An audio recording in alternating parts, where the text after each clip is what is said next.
Selamat pagi warga kerajaan. Salam sejahtera Allah bagi Anda semua. Saya percaya pagi ini hati kita bergairah dengan Tuhan. Hati kita tetap menyala-nyala dengan Tuhan sebab kita sudah dibawa Tuhan sampai dengan penghujung daripada bulan November. Sebentar lagi kita akan 1 bulan kemudian menyelesaikan tahun 2020 dan kita akan masuk 2021. Satu menjadi pengharapan saya untuk saudara adalah engkau tetap dilindungi Tuhan, tetap melihat tangan Tuhan yang kuat memimpinmu, bahkan keluargamu akan selalu baik-baik saja. Seperti doa daripada Yohanes bahwa sekiranya engkau baik-baik saja seperti keadaanmu yang baik. Nah, pagi ini kekasih Tuhan sekalian, kita akan lihat bahwa ada begitu banyak orang yang berpikir ketika dia melakukan sesuatu tindakan maka dia akan menjadi benar, atau melakukan hukum Taurat, melakukan ibadah dengan baik, membayar persepuluhan atau apapun itu menjadi indikator bagi dia bahwa dia dibenarkan sama Tuhan. Nah, pagi ini kita akan sama-sama belajar tentang dibenarkan di dalam Kristus. Persiapkan Alkitab saudara, dan sebelum itu kita akan sama-sama berdoa. Mari kita berdoa. Bapa di sorga, kami mengucap syukur untuk pagi hari ini. Engkau memberikan kami kesempatan hidup dan menikmati kemurahan dan kebaikan-Mu, sehingga sampai pagi hari ini kami masih bisa ada di rumah Tuhan. Kami masih bisa menyembah, memuji, meninggikan Engkau. Lebih daripada itu, hati kami siap untuk diberkati oleh perkataan firman-Mu, dilatih, dididik, dibentuk, dijadikan seperti yang Engkau mau. Dan pagi ini kami butuh kasih karunia-Mu Tuhan, untuk mengerti lebih dalam, mengerti dan memahami lebih jauh tentang apapun yang Engkau ajarkan pagi hari ini. Dan kami percaya setiap perkataan-Mu itu adalah membuat kami menjadi kuat, membuat kami menjadi penuh dengan mujizat di dalam hidup ini. Berbicaralah kepada kami Tuhan, kami siap untuk diberkati. Hanya di dalam nama Tuhan Yesus Kristus kami sudah berdoa. Haleluya, amin. Shalom sekali lagi warga kerajaan yang dicintai. Saya hampir 1 tahun ini dari Ruteng ke Bajawa, kemudian sekarang Ruteng ke Labuan Bajo, bolak-balik untuk melayani tentunya. Nah, di beberapa kota yang saya lewati ini, bahkan di kota-kota yang lain pun, saya selalu bertemu dengan orang-orang yang tidak waras atau yang terganggu jiwanya, itu berada di pinggir-pinggir jalan. Mereka ada di tempat-tempat yang kotor dan lain sebagainya. Atau ya saya mau bilang lah, ini orang-orang stres yang hidupnya itu tertekan mungkin sehingga dia mengalami depresi yang berat. Saya percaya bahwa beberapa kita yang hadir pun mungkin sempat melihat seperti, apalagi di kota ini, saya lihat hari-hari ini di mana di toko di ujung-ujung kota ini selalu kita ketemu dengan orang-orang yang mengalami tekanan sehingga kita mau bilang dia mengalami gangguan di jiwanya. Nah, saya percaya bahwa itu karena tekanan dan kegelisahan yang begitu berat menekan seseorang. Nah, saya coba melihat seorang psikolog Amerika, yaitu Dr. Greg Henriques, itu menjelaskan bahwa begini, depresi itu adalah cara sistem emosional yang menandakan bahwa ada sesuatu yang tidak bekerja dengan baik di dalam hidup seseorang dan tidak dapat memenuhi kebutuhannya secara relasional. Jadi karena ada gangguan seperti ini, itu membuat orang menjadi tertekan.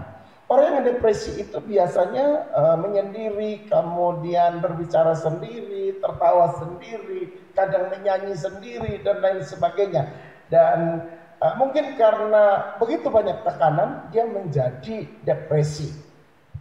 Namun pagi ini saya mengingat ada firman Tuhan yang berkata dalam Matius 6 ayat 25. Saudara perhatikan, Tuhan Yesus berkata, janganlah kamu khawatir tentang hidupmu. Setuju, katakan amin.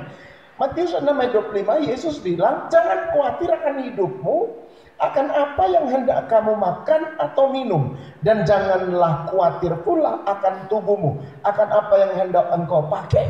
Jadi jawaban dari segala tekanan yang datang dari dunia ini, yang tadi bikin orang stres, depresi, sampai menjadi gangguan jiwa, itu tidaklah dapat diselesaikan karena dia memiliki banyak uang. Kadang orang banyak uang juga bisa depresi. Atau karena memiliki relasi yang banyak, belum tentu juga. Atau mungkin karena dia memiliki bisnis yang baik, pekerjaan yang baik, keluarga yang baik. Itu tidak menjadi indikator untuk kita berkata bahwa seseorang itu tidak depresi. Hari ini marilah kita belajar bersama-sama dari surat Rasul Paulus. Saya ingin kita melihat surat dari Paulus kepada jemaat di Galatia yang dapat memberikan kita jawaban atas segala masalah yang dialami oleh manusia. Persiapkan bacaan saudara nanti sebentar dari Galatia pasal yang kedua, ayat 15 hingga ayat yang ke-21. Kita akan melihat apa yang Rasul Paulus ajarkan kepada orang-orang Galatia. Temukan Galatia pasal 2 ayat 15 hingga ayat yang ke-21 dengan judul yang terutama juga untuk orang Kristen keturunan Yahudi.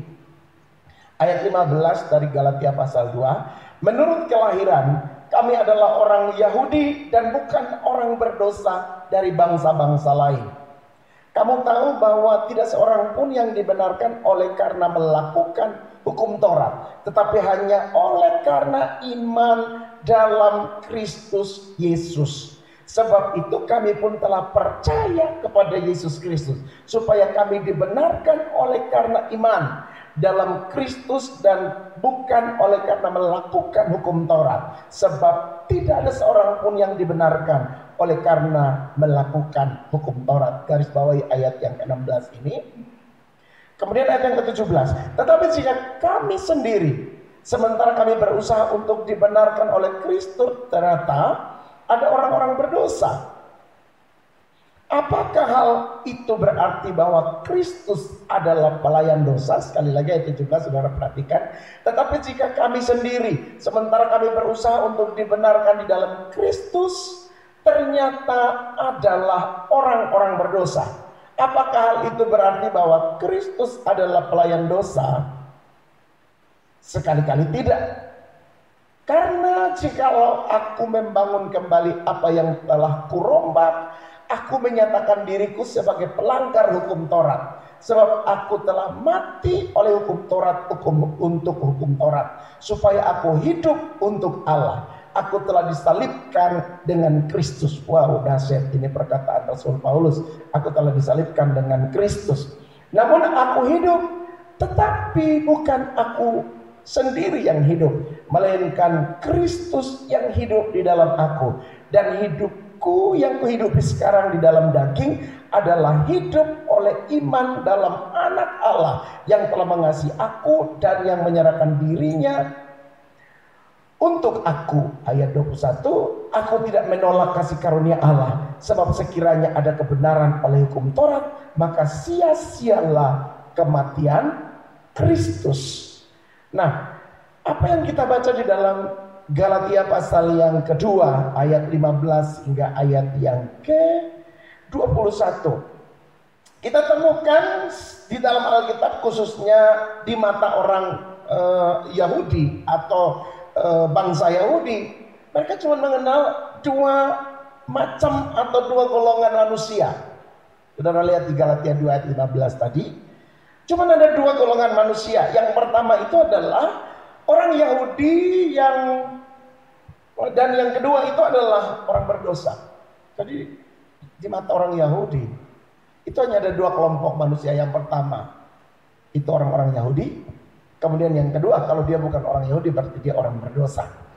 Di mata bangsa Yahudi, saudara, jika seseorang bukan orang Yahudi, maka secara otomatis dia adalah orang berdosa. Saya, saudara, bangsa Indonesia, bangsa manapun di luar bangsa Yahudi, di mata orang-orang Yahudi, saudara dan saya itu orang berdosa.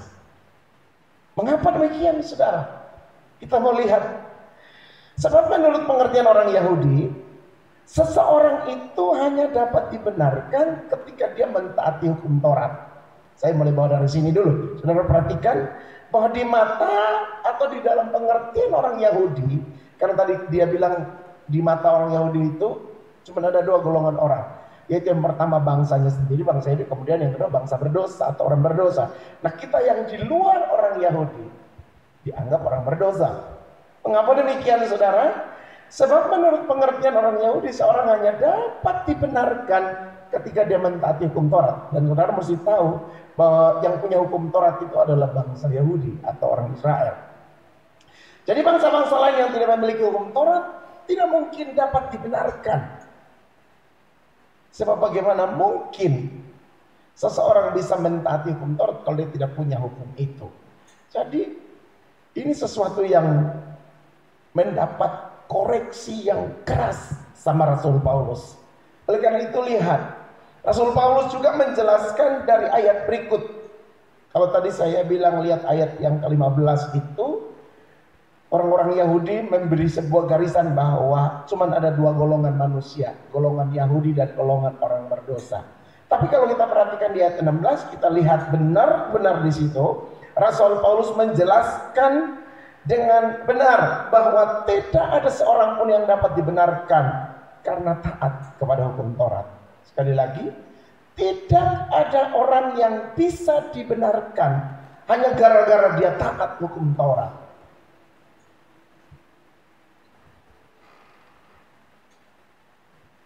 Sehingga kita bisa punya pengertian bahwa di dalam Roma 3 ayat 20 terkhususnya Paulus bilang begini, sebab tidak ada seorang pun yang dapat dibenarkan di hadapan Allah oleh karena melakukan hukum Taurat. Karena justru oleh hukum Taurat itu orang mengenal dosa. Jadi melalui hukum Taurat orang mengenal dosa. Rasul Paulus dengan jelas berkata orang tidak dibenarkan dengan hukum Taurat. Nah, dari dua ayat ini, Galatia 2 ayat 16, kemudian Roma pasal 3 ayat 20 ini, maka timbullah 3 pertanyaan yang harus saudara dan saya jawab pagi hari ini. 3 pertanyaan itu, yang pertama adalah apa arti dari kata dibenarkan atau justified? Apa sih yang dimaksudkan dengan dibenarkan atau justified ini? Dibenarkan itu artinya begini, saudara. Dinyatakan tidak bersalah oleh Tuhan dan dinyatakan benar. Jadi dinyatakan tidak bersalah oleh Tuhan dan dinyatakan benar. Dia menjadi orang yang dibenarkan. Jadi dari pengertian apa yang dimaksudkan dengan kata dibenarkan? Artinya begini. Saya dan saudara itu pada awalnya itu adalah orang yang keluar dari garis ketentuan, aturan yang ada di dalam sebuah daerah. Kemudian hukum yang mengatur daerah itu berkata bahwa kamu bersalah. Tetapi karena saya penguasa tunggal di daerah itu, saya berkata saya memberikan hakku untuk menjadikan dia orang yang dibenarkan. Tentu dengan syarat dia berubah, dia tidak lagi jahat dan lain sebagainya. Maka saya sebagai penguasa akan berkata, saya membenarkan dia. Jadi saudara lihat bahwa hasil pembenaran itu bukan karena dia baik, bukan karena dia hebat, bukan karena dia itu melakukan sesuatu untuk saya, tapi karena kemurahan hati saya membenarkan dia. Tindakan seperti itulah yang Paulus mau jelaskan, bahwa Yesus membenarkan saudara dan saya itu bukan karena kita melakukan A, B sampai Z, bukan karena kita rajin beribadah, bukan karena kita setia membayar persepuluhan, bukan karena saudara belajar untuk melakukan banyak kegiatan kerohanian, tetapi kebenaran yang dia kasih kepada kita itu adalah anugerah atau kasih karunia, bukan karena usaha ataupun jerih lelah saudara. Jadi kita bisa dapat pengertian dari kata dibenarkan, itu berasal dari kata benar, dan kebenaran itu diberikan kepada orang yang layak untuk menerimanya. Sehingga dibenarkan itu artinya dinyatakan tidak bersalah oleh Tuhan dan dinyatakan benar atau justified atau righteous. Yang kedua, saudara, mengapa? Pertanyaan yang kedua, mengapa kita perlu dibenarkan? Memangnya kita bersalah? Kenapa kita butuh dibenarkan? Memangnya kita bersalah? Mari perhatikan Matius 5 ayat 22 sebentar. Tuhan Yesus menjelaskan bahwa siapa, ini perkara yang paling sederhana. Mengapa kita perlu dibenarkan? Memangnya kita bersalah? Ini pertanyaan yang mesti saudara dan saya jawab yang kedua. Tuhan Yesus menjelaskan bahwa siapa yang telah marah kepada saudaranya telah bersalah dan harus dihukum. Saudara bisa membayangkan marah. Itu hal yang sederhana, yang kecil, yang mungkin tidak terlalu dipikirkan oleh siapapun juga. Tapi Matius 5 ayat 22 berkata bahwa siapa yang marah kepada saudaranya itu telah bersalah dan harus dihukum, Alkitab bilang. Katanya, apakah di sini ada yang belum pernah marah? Tentu tidak ada. Semua orang pernah marah. Semua orang pernah terjebak di dalam situasi ini. Bahkan lebih daripada itu, saudara perhatikan bahwa Yesus juga menjelaskan di dalam Matius 5 ayat 48. Kalau saudara perhatikan baik-baik di situ, Tuhan Yesus menjelaskan bahwa kita harus sempurna sebab Bapa di sorga juga adalah sempurna. Apakah saudara sudah sempurna? Tentu kita akan berkata belum Pak dan lain sebagainya. Jadi dua hal ini mesti saudara menjadi hal yang kita lihat bahwa mengapa kita perlu dibenarkan. Matius 5 ayat 22 bilang bahwa marah saja, hal yang sederhana, itu membawa kita kepada bersalah dan harus dihukum. Kemudian Yesus lanjut dengan berkata, kamu harus sempurna seperti Bapa di sorga adalah sempurna. Sehingga saya bertanya, apakah di sini ada yang tidak pernah marah? Saudara? Kemudian apakah kita sudah sempurna hari ini? Tentu tidak. Nah, berusaha untuk lebih baik lagi di dalam hal mentaati hukum Taurat bukanlah cara untuk dibenarkan oleh Tuhan. Jadi kalau kita ngejar hukum Taurat untuk hidup setaat dengan itu hukum, tidak akan bisa saudara dibenarkan oleh Tuhan. Sebab kita tidak disebut orang berdosa karena kita telah berbuat dosa. Namun sebenarnya kita berbuat dosa justru karena kita adalah orang berdosa. Jadi akar dari perbuatan dosa itu adalah karena kita disebut orang berdosa.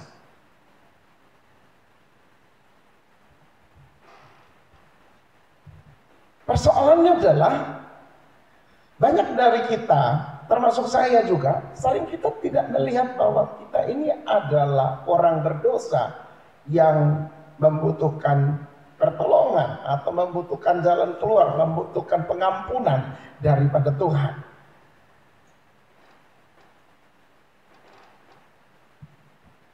Oleh karena itu, seringkali kita mendapat pelajaran bahwa Yesus itu berteman dengan orang berdosa kan? Jadi kita tidak boleh alergi terhadap orang berdosa. Sering kita dapat pelajaran bahwa Yesus saja berteman dengan orang-orang berdosa, duduk makan dengan para pemungut cukai dan lain sebagainya. Maka kita perlu juga berteman dengan orang-orang berdosa. Pola pikir seperti ini saya mau bilang begini saudara. Ini menunjukkan bahwa kita sebenarnya telah lupa bahwa sikap kita sebenarnya di dalam cerita Tuhan Yesus ini. Ketika dia membaca cerita Tuhan Yesus berteman dengan dan mengasihi orang berdosa, kita harus lihat bahwa kitalah yang jadi orang berdosa itu. Jadi waktu kita baca Alkitab, temukan cerita bahwa Tuhan duduk makan dengan orang berdosa. Itu sebenarnya sebuah kelayakan yang Tuhan lagi buat untuk saudara, untuk saya. Bahwa sekalipun kita berdosa, tetapi Tuhan itu tidak alergi sama kita yang berdosa. Dia membenci dosa, tapi dia mengasihi orang-orang yang berdosa. Sehingga dia mau datang ke dalam dunia ini untuk menyelesaikan setiap persoalan saudara dan juga persoalan saya. Yang setuju katakan amin. Tidak ada seorang manusia pun yang dapat dibenarkan oleh siapapun dan oleh apapun juga kalau ia tidak merasa bersalah. Oleh sebab itu Rasul Paulus, saudara, berkata di dalam Roma 5 ayat 20, di mana ada dosa bertambah banyak, di sana kasih karunia menjadi berlimpah-limpah. Setuju katakan amin. Roma 5 ayat 20 berkata di mana dosa bertambah banyak, di situ kasih karunia pun akan melimpah-limpah untuk saudara dan saya. Artinya bahwa Tuhan Yesus itu punya sebuah misi yang luar biasa, yaitu menyelesaikan setiap persoalan daripada orang-orang berdosa seperti saudara dan saya. Ketika kita datang kepada Dia, kita minta supaya Dia membasuh dosa kita, menyucikan dosa kita, maka saya percaya engkau dibenarkan karena Tuhan mencintai saudara dan juga mencintai saya. Bukan karena kerja keras kita, bukan karena ketekunan kita dan lain sebagainya. Itu mungkin sesuatu yang terbalik. Kita mesti lakukan, saya setia beribadah karena saya sudah dibenarkan, saya sudah ditebuskan. Bukan saya mau setia supaya saya dibenarkan, itu salah. Tetapi saya setia, saya rajin, saya tekun karena saya sudah dibenarkan oleh Tuhan Yesus sendiri. Jadi ini konsep yang berbeda yang mesti saudara dan saya pegang. Jadi kalau kita tadi bertanya bahwa mengapa kita perlu dibenarkan? Karena saudara mesti sadar status kita sebagai orang yang berdosa, yang sangat membutuhkan anugerah, kasih, karunia dari Tuhan untuk menarik keluar saudara dari dosa itu dan membenarkan saudara oleh karena kematiannya di atas kayu salib. Setuju, tepuk tangan bagi Allah kita. Sekarang yang ketiga, bagaimana kita dapat dibenarkan? Nah, ini poin yang penting. Kalau tadi kita sudah mengerti apa arti kebenaran, apa arti dibenarkan, kemudian bagaimana kita memang kita berdosa sehingga kita perlu dibenarkan. Mengapa kita perlu dibenarkan? Maka yang ketiga saya akan bawa saudara untuk bicara lebih banyak bagaimana kita dibenarkan.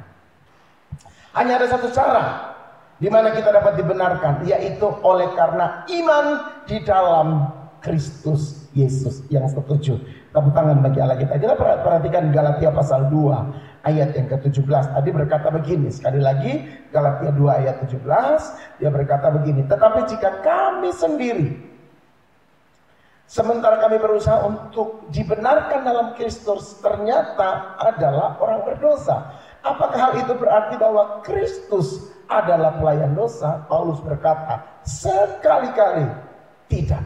Jadi Kristus bukan pelayan dosa, saudara. Sekali-kali tidak.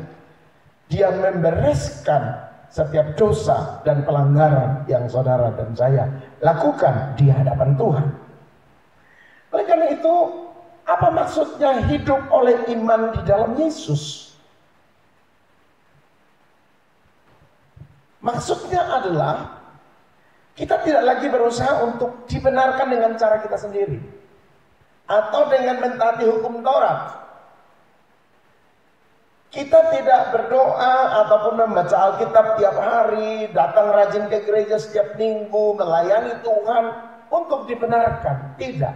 Tetapi saudara, sebagai ucapan syukur karena kita sudah dibenarkan, maka kita mesti setia, mesti rajin, mesti tekun baca firman Tuhan karena kita sudah dibenarkan. Bukan kita baca Alkitab supaya dibenarkan, bukan karena kita berdoa supaya dibenarkan. Salah.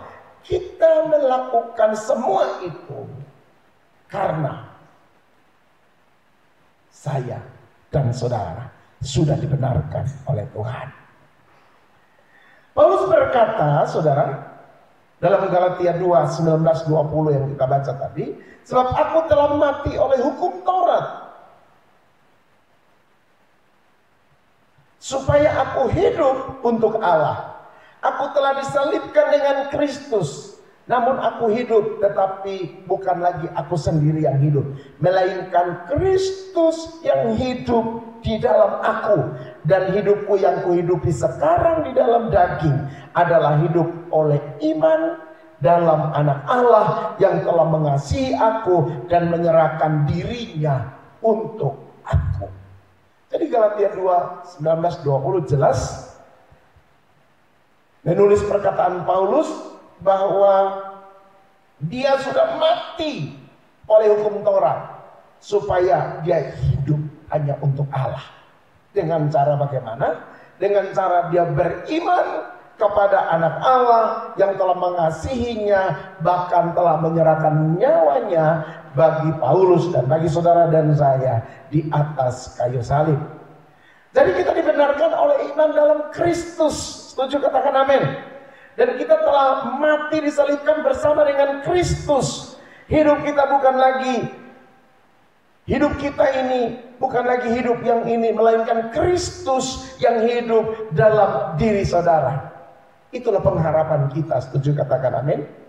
Yaitu jaminan hidup kekal bersama Yesus yang kita peroleh karena iman kita di dalam Kristus. Setuju, katakan amin. Kekasih Tuhan sekalian, tadi saya mulai dengan menyinggung bahwa ada banyak orang yang depresi, tertekan, bahkan menjadi gangguan jiwa sebab banyak tekanan. Dan saya percaya bahwa kita perlu punya sebuah kepercayaan yang lebih lagi, bahwa Tuhan kita adalah Tuhan yang menyediakan kelegaan. Tuhan kita Tuhan yang tidak membiarkan saudara tertekan, sebab Dia Allah yang memberikan kasih karunia kepada saudara dan saya. Setuju, katakan amin. Yang kita dan dunia ini perlukan itu bukan uang, bukan kekayaan, bukan macam-macam yang lain-lain, tetapi yang diperlukan oleh saudara, diperlukan oleh saya, diperlukan oleh dunia ini, itu adalah Tuhan Yesus sendiri yang memerlukan. Tuhan Yesus lambaikan tangan dan beri tepuk tangan bagi Allah kita. Apakah saudara dalam keadaan stres ataupun depresi, apapun itu yang menjadi tekanan dalam hidup saudara, mungkin kita mulai putus asa, kita mulai melihat keadaan yang begitu tidak mengenakan kita. Jawabannya adalah datang kepada Tuhan. Setuju, katakan amin. Sebab tidak ada yang bisa memberikan kelegaan kepada saudara, tidak ada yang bisa menolong saudara selain daripada melihat Tuhan ada di depan saudara yang siap menolong kita. Nah, oleh karena itu Paulus berkata, aku hidup hari ini bukan hidupku lagi, tetapi karena Kristus yang hidup di dalam aku. Nah, saudara, mari kuatkan hatimu. Saya ingat Yesaya pasal 35 ayat yang keempat. Kita mau lihat janji Tuhan ini. Yesaya pasal 35 ayat 4 berkata, kuatkanlah hatimu, jangan takut, lihat Allahmu akan datang dengan pembebasan dan dengan ganjaran Allah. Ia sendiri datang untuk menyelamatkan kamu. Setuju, tepuk tangan bagi Allah kita. Dia Allah yang datang untuk menyelamatkan saudara dan saya. Dia Allah yang datang untuk mengangkat saudara daripada berbagai-bagai pergumulan dan kehidupan kita yang begitu berat. Jadi saya mau bilang begini, bukan sembarang Tuhan atau Allah itu datang untuk menolong saudara. Tetapi Yesaya berkata bahwa Allahmu yang akan datang dengan pembebasan. Dia bukan Tuhan yang jauh, tetapi Dia adalah Tuhan yang personal. Dia adalah Tuhan yang sangat mengasihi saudara, mengasihi saya. Bukan hanya Tuhan datang untuk menolong, tetapi saya punya berita baik untuk saudara pagi hari ini, bahwa Tuhan sudah datang untuk menolongmu. Dia berikan anaknya Yesus Kristus itu datang ke dalam dunia untuk menolong saya dan juga menolong saudara. Oleh karena itu pagi hari ini, betapa pentingnya pengenalan kita akan Kristus yang lebih dalam lagi. Perlu pengenalan kita akan Kristus yang lebih seksama, lebih luar biasa. Sehingga makin kita mengenal Tuhan, kita makin mengerti bahwa tidak ada tempat yang lain, tidak ada pribadi yang lain yang bisa membenarkan saudara selain daripada Kristus Yesus yang datang ke dalam dunia ini. Roma 8 ayat 32 berkata begini, Ia yang tidak menyayangkan anaknya sendiri, tetapi yang menyerahkannya bagi kita semua. Bagaimana mungkin dia tidak mengaruniakan segala sesuatu kepada kita bersama-sama dengan Dia? Perhatikan ayat ini sekali lagi, Roma 8 ayat 32. Ia yang tidak menyayangkan anaknya sendiri, tetapi yang menyerahkannya bagi kita semua. Bagaimanakah mungkin Ia tidak mengaruniakan segala sesuatu yang kepada kita bersama-sama dengan Dia? Karena itu saudara, Allah sangat mengasihi saudara.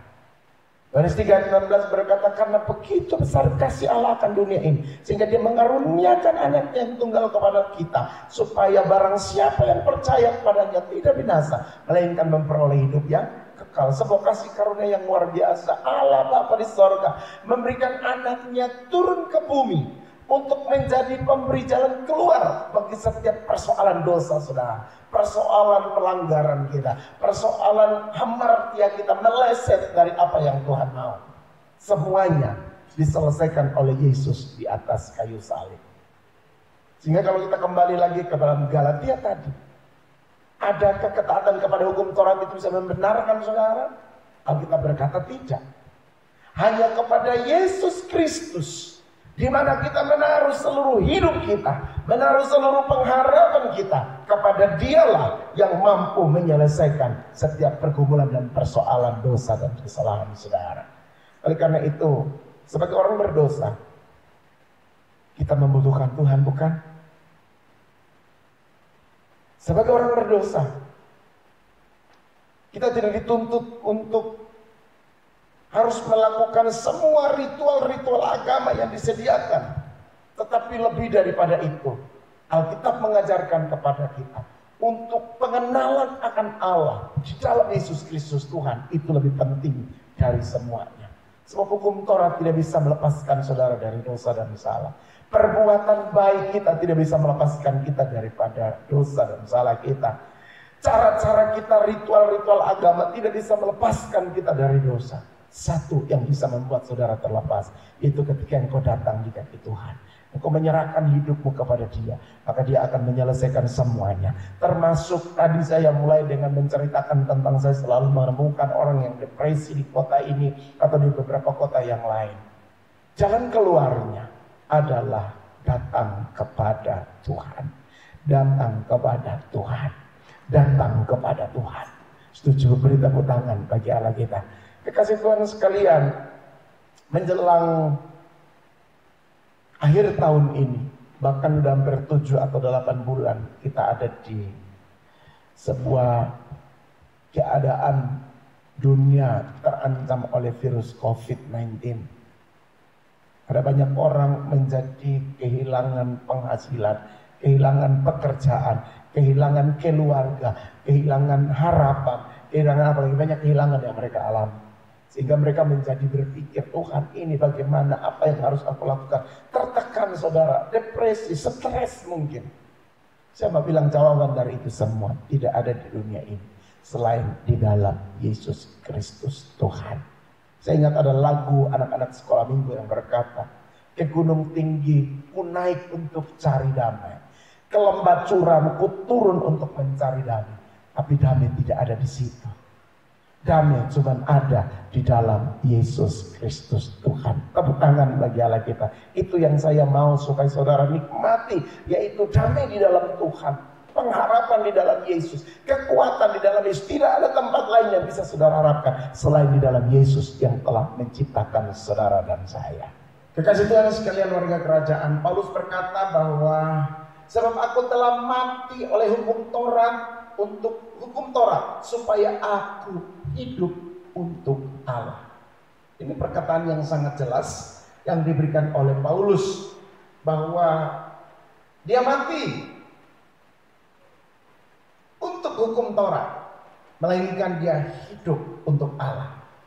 Aku telah disalibkan dengan Kristus, kata Paulus. Apa maksud aku telah disalibkan dengan Kristus? Artinya benar-benar dia mengimani bahwa Tuhan itu bukan cuma sekedar mati biasa-biasa di atas kayu salib, tetapi dia menanggung semua kehidupan daripada Rasul Paulus. Nah, ayat 20 ini menjadi kunci yang luar biasa. Namun aku hidup, tetapi bukan lagi aku sendiri yang hidup, melainkan Kristus yang hidup di dalam aku. Sekali lagi, melainkan Kristus yang hidup di dalam aku. Dan aku hidup, dan hidupku yang kuhidupi sekarang di dalam daging ini adalah hidup oleh iman dalam Anak Allah yang telah mengasihi aku dan menyerahkan dirinya untuk aku. Dan bagian yang paling terakhir 21, aku tidak menolak kasih karunia. Sebab sekiranya ada kebenaran oleh hukum Taurat, maka sia-sialah kematian Kristus. Tapi poin yang ketiga ini kita pelajari bahwa betapa pentingnya, betapa luar biasanya, betapa dahsyatnya Tuhan Yesus yang mati di atas kayu salib untuk saudara dan saya. Betapa luar biasanya Tuhan yang menggerakkan semuanya. Oleh karena itu bagaimana kita dapat dibenarkan? Saudara, cuma satu, saudara harus dibenarkan di dalam Kristus Yesus Tuhan. Paulus berkata tadi bahwa hidupku yang aku hidupi sekarang ini bukan aku lagi, tetapi Kristus yang hidup di dalam aku. Sebuah pernyataan yang membuat kita bergetar pagi hari ini. Sebab betapa pentingnya Kristus mesti hidup di dalam kita. Sebab Kristus itulah kasih karunia. Kristus itulah yang memberikan kepada saudara dan saya sebuah kemurahan hatinya untuk kita menjadi layak di hadapan Tuhan. Sehingga apa yang dikerjakan oleh Yesus di atas kayu salib 2000 tahun yang lalu cuma satu, yaitu supaya saudara dibenarkan, saya dibenarkan, dunia ini dibenarkan ketika kita berbalik dan percaya kepada Tuhan. Dulu kita terhilang, dulu kita bukan siapa-siapa, tetapi sekarang kita kembali dan kita mengerti seperti yang dikatakan dalam Galatia pasal 2 ayat yang ke-20 tadi, bahwa aku hidup yang kuhidupi sekarang itu karena ada Kristus yang hidup di dalam saya. Konklusinya adalah pastikan bahwa apapun pergumulan yang saudara dan saya hadapi, tidak ada jalan keluar selain di dalam Yesus. Setuju, katakan amin. Ada banyak hal mungkin yang kita alami hari-hari ini, tetapi saya mau bilang penyelesaiannya cuma ada di dalam Yesus Kristus Tuhan. Oleh karena itu tidak ada cara lain, datang kepada Dia, Sang Pembenar itu, Yesus Kristus Tuhan yang membenarkan saudara, membenarkan saya. Serahkan hidup kita di dalam tangan Tuhan, Dia benarkan kita, dan berjalanlah ikut kehendaknya sampai masa hidup kita selesai. Dan saya percaya itu yang Tuhan rindukan dari saudara dan juga dari saya. Sekiranya firman Tuhan di minggu terakhir, minggu ke-5 bulan November ini memberkati saudara. Biar firman Tuhan ini mengajak kita untuk menjadikan Kristus center dalam hidup ini. Bukan siapa-siapa dan bukan apa-apa, tapi Kristuslah yang menjadi center dalam hidup kita, dalam hidup saya dan saudara. Dengan demikian, kalau Kristus menjadi center dalam hidup ini, saya tahu Dia Allah yang bertanggung jawab, yang akan menyelesaikan persoalan dengan persoalan saya. Puji nama Tuhan. Mari tundukkan kepala saudara dan kita akan sama-sama berdoa. Bapa, kami mengucap syukur untuk apa yang Engkau sampaikan di pagi hari ini, menyatakan bahwa kami tidak bisa membenarkan diri kami sendiri. Kami tidak bisa memakai media apapun untuk membenarkan diri kami. Kami tidak bisa melakukan sebuah aktivitas apapun itu, sekalipun yang bernama rohani, berbau rohani, itu tidak akan bisa menyelamatkan kami. Yang bisa menolong dan menyelamatkan kami, yang membenarkan kami itu adalah Yesus Kristus Tuhan yang mati di atas kayu salib. Oleh karena itu pagi hari ini ya Tuhan, ajari kami, bentuk kami, supaya kami mengerti akan rencana-Mu yang besar. bahwa Engkau tidak ingin satupun dari kami binasa. Engkau ingin menyelamatkan kami semua. Oleh karena itu kasih karunia-Mu itu turunlah atas umat-Mu di tempat ini. Dan semua yang lagi hari ini mengalami tekanan, mengalami depresi, mengalami pergumulan yang berat. Biar mata kami boleh melihat bahwa ada Yesus yang membenarkan kami itu, yang akan menyelesaikan setiap pergumulan hidup kami. Terima kasih Bapa di sorga, pagi ini berkati seluruh jemaat.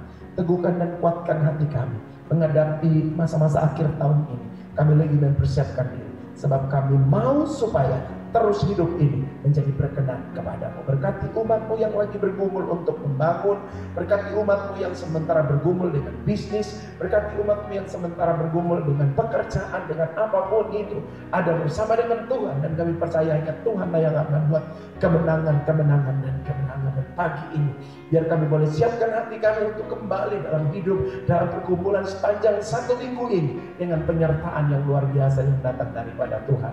Kekasih Tuhan sekalian, mari buka tanganmu, angkat tinggi-tinggi, dan pulanglah dengan menerima berkat yang daripada Bapa di sorga, yaitu anugerah kasih dan sayang yang berasal dari Bapa di sorga, penyertaan oleh kuat kuasa Yesus Kristus Tuhan, bahkan persekutuan di dalam Roh Kudus akan tinggal tetap menyertai, menolong, membimbing, dan memberikan kelegaan kepada saudara. Dan biar segala berkat yang terbaik ini boleh saudara terima bersama-sama hanya di dalam nama Bapa, Putra, dan Roh Kudus, di dalam nama Tuhan Yesus Kristus. Yang percaya dan diberkati Tuhan, sama-sama kita katakan amin.